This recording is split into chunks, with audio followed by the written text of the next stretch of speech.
பாட்னா டாடா நகர் Vande Bharat express ரயிலில் வழங்கப்பட்ட உணவின் தரம் குறித்து புகாரை தொடர்ந்து இந்திய ரயில்வே உணவு மற்றும் சுற்றுலா கழகம் மற்றும் அந்த ரயிலில் உணவு சேவை வழங்கிய நிறுவனத்தின் மீது ரயில்வே அமைச்சகம் கடுமையான நடவடிக்கை எடுத்துள்ளது. பயணிகளின் பாதுகாப்பு மற்றும் தரமான தரநிலைகளே தங்களின் முதன்மையான முன்னுரிமை என்று தேசிய போக்குவரத்து நிறுவனம் தெரிவித்துள்ளது. IRCTC தலைவருக்கு மார்ச் 25ஆம் தேதி கடிதத்தில் ரயில்வே வாரியம் மார்ச் 15, 2026 வண்டி எண் 21896 பாட்னா டாடா நகர் வந்தே பாரத் எக்ஸ்பிரஸில் வழங்கப்பட்ட உணவில் புழு இருந்ததாக ஒரு பயணி அளித்த புகாரை மிகவும் தீவிரமாக எடுத்துக்கொண்டுள்ளதாக கூறியுள்ளது.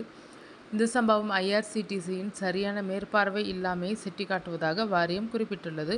குறைபாடுகளின் தீவிரத்தை கருத்தில் கொண்டு சேவையில் இத்தகைய குறைபாட்டிற்காக IRCTCக்கு ரூபாய் 10 லட்சம் அபராதம் விதிக்க உரிய அதிகாரம் முடிவு செய்துள்ளது. மேலும் எதிர்காலத்தில் இத்தகைய சம்பவங்கள் நடைபெறுவதை தவிர்க்கவும் வகையில் ரயிலில் வழங்கப்படும் சேவைகளை கடுமையான கண்காணிப்பிற்கு உட்படுத்துவதை உறுதி செய்யுமாறு IRCTCக்கு அறிவுறுத்தப்பட்டுள்ளது.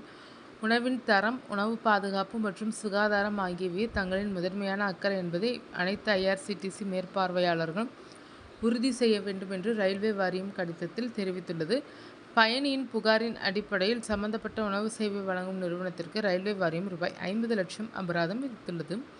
பயணிகளுக்கு தேவையான உணவு பாதுகாப்பு மற்றும் சுகாதார தரத்தை பேணுவதில் சேவை வழங்குநரின் தரப்பில் ஏற்பட்டுள்ள கடுமையான அலட்சியத்தை இந்த சம்பவம் பிரதிபலிக்கிறது. இந்த குறைபாடுகளின் தீவிரத்தை கருத்தில் கொண்டு சம்பந்தப்பட்ட ரூபாய் 50 லட்சம் அபராதம் விதிக்கவும், சேவையில் இத்தகைய குறைபாட்டிற்காக ஒப்பந்தத்தை ரத்து செய்யவும் IRCTCக்கு அறிவுறுத்தப்படுகிறது. IRCTC எடுத்த நடவடிக்கை குறித்து வாரியத்திற்கு அறிக்கை அளிக்க வேண்டும் என்று கடிதத்தில் கூறப்பட்டுள்ளது.